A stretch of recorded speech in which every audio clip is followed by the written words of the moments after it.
Hello YouTube. I've recently come to a realization about the opposition to Gamergate, and I'd like to share it with you. It came about when I was thinking about how the opposition dealt with the Not Your Shield hashtag. For those who don't know, this hashtag is meant to prove that gamers and Gamergate supporters are not all straight white males.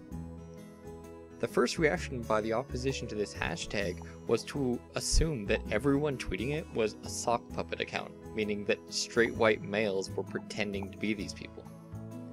When the diverse people behind Not Your Shield began proving that they were indeed real people, the opposition then assumed that these people were crazy, uninformed, misinformed, or suffered from self-hate. Now, to most people, those reactions seem completely insane. And maybe they are.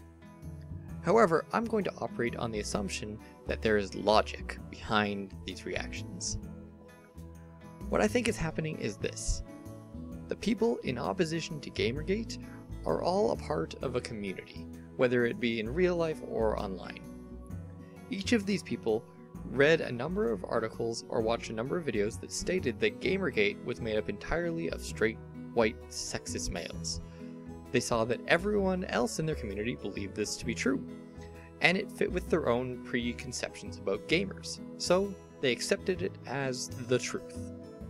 From this point on, whenever they experienced anything that didn't fit with that truth, they were faced with a conscious or unconscious choice.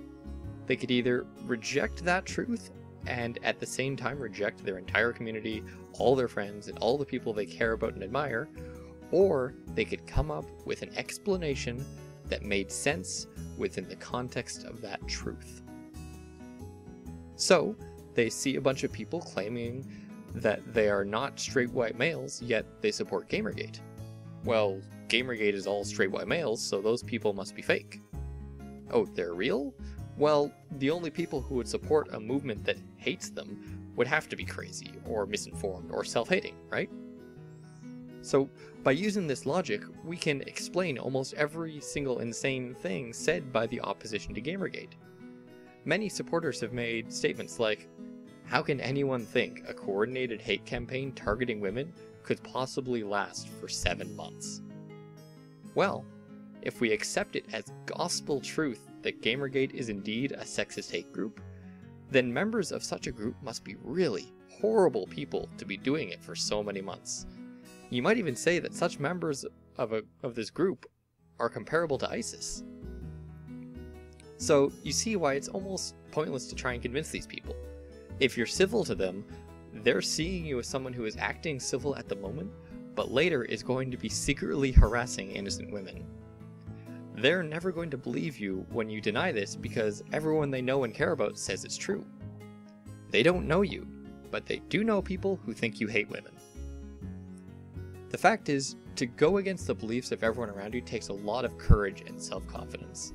It is much, much easier to just go with the herd and listen and believe. Now, the good part for us, or at least for me, is that now that I understand them, they don't bother me so much. We don't have to spend any more time wondering how an otherwise intelligent human being could think such insane thoughts. Knowing that they're just desperately trying to hold on to what they believe is true, I can actually forgive most of them. Yes, some of them are being disingenuous or needlessly mean, but I choose to believe that those are in the minority. The rest of them, I think, genuinely believe Gamergate is a hate group. So when they attack us, they think they are doing a good thing. Now that's a bit of a scary thought, but I'd rather that than think of them as completely unhinged fascist monsters. So, how do we stop these people from thinking we're the enemy? My thinking is that since we can't convince them ourselves, we need influential people from outside of Gamergate to discredit those who have claimed that Gamergate is a hate group. We need to start putting cracks in the echo chamber. If the opponents of Gamergate start hearing from sources they trust that Gamergate isn't all that bad, then they might be more willing to reevaluate their beliefs. Either that, or we could just complete all the objectives of Gamergate, discontinue the hashtag, and leave these people with no one to fight against. Either one works for me. So I hope you enjoyed the video, and I encourage you to leave comments or share it with your friends. Thank you for watching, and I wish you all the best.